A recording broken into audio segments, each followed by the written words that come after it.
Assalamualaikum warahmatullahi wabarakatuh. Perkenalkan, nama saya Muhammad Khalilur Rahman. Saya dari Universitas Pamulang, Fakultas Sastra Indonesia. Nah, di video kali ini saya akan menjelaskan tentang karya sastra populer dan karya sastra perempuan. Nah, sebelumnya, ada yang tahu gak sih apa itu karya sastra? Nah, jadi karya sastra adalah sebuah karya imajinasi manusia yang diliputkan menjadi satu dalam bentuk tulisan. Namun, seiring perkembangannya zaman dan seiring perkembangannya dunia, sastra juga ikut mengalami perubahan. Nah, apa aja sih kira-kira perubahan dalam karya sastra? Nah, salah satu dari perkembangan karya sastra adalah sastra populer. Sastra populer mulai populer pada tahun 1970-an, di mana karya pertama kali populer adalah yang berjudul Sobat Anak-anak, karya Lee Min Ho. Kenapa sih bisa disebut karya sastra populer? Nah, jadi pada tahun tersebut, sastra populer ini mengalami perkembangan yang sangat pesat, diminati oleh para kalangan remaja, dan bahasa yang digunakan, bahasa sehari-hari kita gunakan untuk berbicara dengan orang lain. Apa aja sih karakteristik dari karya sastra populer? Nah, karakteristik dari karya sastra populer adalah yang pertama, menampilkan tokoh yang sangat ringan, dan yang kedua, ia mempunyai sifat klise. Ketiga, memadukan unsur yang klasik dan modern. Dan yang keempat, mempunyai imajinasi yang tinggi dengan peristiwa yang nyata. Dan yang terakhir, sebagai bentuk penghibur di saat kejenuhan. Nah, siapa saja sih tokoh-tokoh penggerak dari karya sastra populer?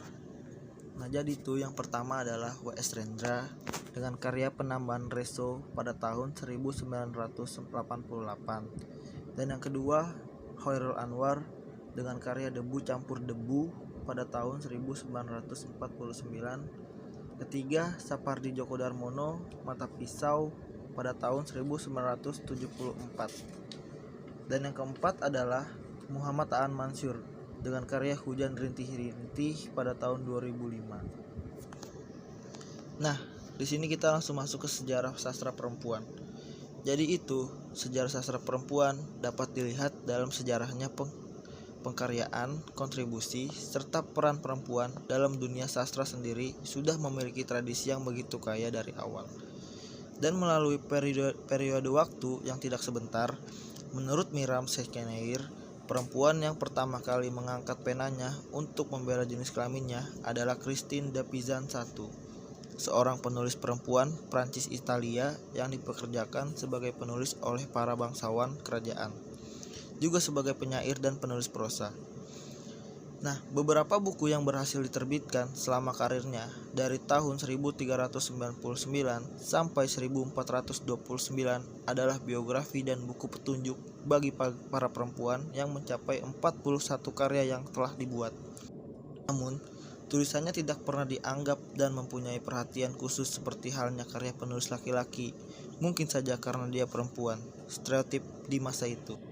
Nah, sastra perempuan di negara-negara dunia ketiga, seperti kebanyakan teori dan metodologi penelitian tentang sastra yang datang dari barat, telah dijelaskan pada bagian sebelumnya.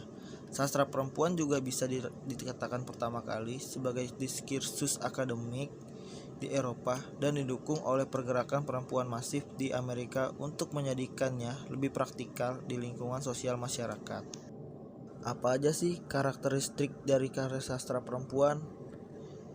Nah, dan yang pertama adalah karya sastra yang dikemas di dalamnya mengandung sisi feminisme yang berani mengungkapkan antara cinta dalam bentuk yang berbeda. Kedua, berani mengupas dan mengemas hal-hal yang tabu seperti jenis kelamin menjadi sesuatu yang biasa saja. Dan yang ketiga, perempuan menjadi objek kajian bagi karya sastra baik dan sisi puisi, roman, novel, cerpen, dan lain sebagainya.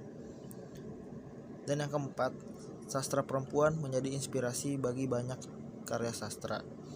Dan kelima, sastra perempuan seringkali hanya sebagai objek kajian dan bukan sebagai pelaku pembuat karya sastra. Nah, karya sastra perempuan dan tokoh penggeraknya. Yang pertama ada Mira Wijaya dengan karya Dari Jendela SMP pada tahun 1983.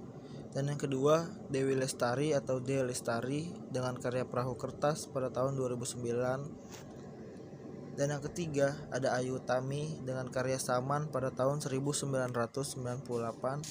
Dan yang keempat ada karya Nurhayati Sri Hardini Siti Nukatin atau N Hadini dengan karya Pada Sebuah Kapal pada tahun 1972. Kelima ada Ika Natasha dengan karya A Very Yuppie Wedding pada tahun 2007. Nah, itulah dari video kita kali ini dengan tema karya sastra populer dan karya sastra perempuan. Jika ada salah kata atau kata yang terbata-bata, saya minta maaf yang sebesar-besarnya. Billahi taufiq wal hidayah. Wassalamualaikum warahmatullahi wabarakatuh.